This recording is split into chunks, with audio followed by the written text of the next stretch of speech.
Hai semuanya, perkenalkan nama saya Nia Putri Gaul, Pendidikan Bisnis C Stambuk 2017, Fakultas Ekonomi Universitas Negeri Medan. Di sini saya akan mempraktekkan pembelajaran sesuai dengan RPP yang disusun dalam hasil UTS minggu lalu. Nah, selamat siang semuanya. Bagaimana kabar hari ini? Baik, sebelum kita memulai KBM, terlebih dahulu mari kita berdoa menurut ajaran agama kepercayaan kita masing-masing. Doa dimulai. Doa selesai.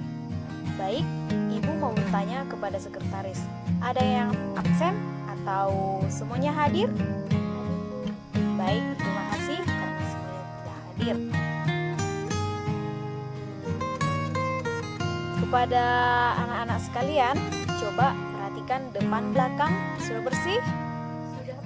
Sudah rapi? Ayo, semuanya perhatikan supaya kita nyaman dan tentram untuk mulai KBM kita. Baik, Ibu akan melanjutkan pembelajaran kita pada hari ini, yaitu materinya yang akan kita bahas pada hari ini mengenai ilmu ekonomi. Minggu lalu, Ibu sudah menjelaskan sedikit pengertian daripada ilmu ekonomi. Ada yang masih ingat? Nah, kenapa lupa? Kenapa nggak dibahas di rumah? Baik, Ibu akan memberikan penjelasan ulang. Ilmu ekonomi berasal dari bahasa Yunani, yakni kata oikos yang berarti rumah tangga dan nomos yang berarti peraturan. Jadi, ilmu ekonomi adalah peraturan rumah tangga atau mengatur rumah tangga. Adapun yang dimaksud ahli ekonomi atau ekonomi adalah yang menggunakan konsep ekonomi dan data dalam bekerja. Adapun tujuan dari pembelajaran yang harus kita capai yaitu yang pertama, mampu mengetahui pengertian daripada ilmu ekonomi. Yang kedua, mampu menjelaskan sedikit perkembangan ekonomi. Lalu yang ketiga, pembagian ilmu ekonomi. Sekarang kita akan mempelajari tentang pembagian ilmu ekonomi. Menurut Alfred P. Stoiler, ilmu ekonomi dibagi menjadi 3 kelompok, yaitu ilmu ekonomi deskriptif, teori ekonomi, dan ilmu ekonomi terapan. Yang pertama itu ilmu ekonomi deskriptif, di mana ilmu ekonomi deskriptif adalah bagian ilmu ekonomi yang menggambarkan keterangan-keterangan faktual tentang keadaan ekonomi dalam bentuk angka-angka, grafik, kurva, atau penyajian lainnya. Ilmu ekonomi deskriptif digunakan oleh BPJS atau Badan Pusat Statistik untuk menyajikan keadaan ekonomi baik makro maupun mikro. Contoh ilmu ekonomi deskriptif itu yaitu tabel perkembangan sektor industri tertentu atau keadaan ekonomi suatu daerah tertentu yang dikeluarkan oleh Badan Pusat Statistik atau BPS. Kemudian yang kedua itu teori ekonomi. Teori ekonomi merupakan kumpulan teori-teori di bidang ekonomi yang berusaha menjelaskan, mencari pengertian, hubungan sebab akibat, dan cara kerja sistem ekonomi. Ekonomi teori atau teori ekonomi merupakan kerangka konsep yang berangkat dari gejala-gejala konkret yang terjadi di kehidupan masyarakat. Gejala-gejala ini kemudian dianalisis dengan menggunakan metode-metode tertentu sehingga dapat dilacak adanya pola-pola tertentu yang menghubungkan peristiwa-peristiwa makro dan teori ekonomi mikro. Kemudian yang ketiga itu ada ilmu ekonomi terapan.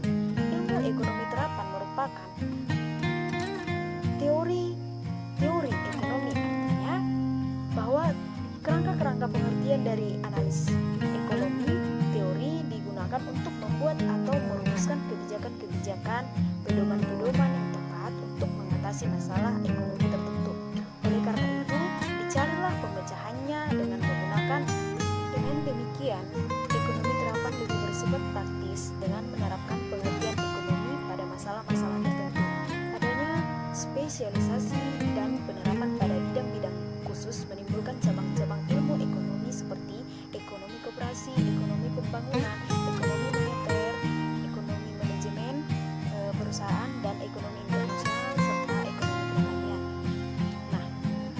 di situ dulu pembahasan kita mengenai pembagian ilmu ekonomi.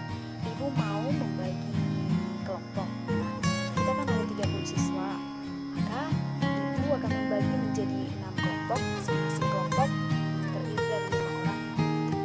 Kemudian pemilihan kelompok nanti bisa dilapor ke sekretaris, kemudian sekretaris melapor juga ke ibu ya, biar ibu tahu nanti siapa-siapa aja kelompoknya. Nah, yang menjadi tugas kelompoknya coba dari pembagian ilmu ekonomi yang dibagi atas 3 kelompok, yaitu tadi ekonomi deskriptif, ekonomi teori, dan ekonomi terapan. Anak-anak sekalian diharapkan mampu menjelaskan contoh daripada ketiga bagian daripada ilmu ekonomi tersebut, kemudian cari sumber-sumber yang terkait daripada ilmu ekonomi, dan minggu depan masing-masing perwakilan dari kelompok mempresentasikan hasil diskusinya, lalu kelompok lain memberikan apa saja yang didapat dari presentasi temannya yang maju, atau kelompok lain bisa memberikan kritik dan saran ataupun membantu menambahi materi yang dipresentasikan temannya yang maju, supaya dari sumber-sumber yang disiapkan kelompok lain atau kelompok yang maju bisa semua saling merangkul sumber-sumber yang telah dicari per kelompok. Kemudian untuk selanjutnya minggu depan akan ibu sampaikan, tolong materi kita pada hari ini dipelajari di rumah ya. Pembelajaran kita tutup, cukup sekian yang bisa ibu sampaikan. Kita akhiri dengan doa dimulai, doa selesai. Baik, selamat siang semuanya.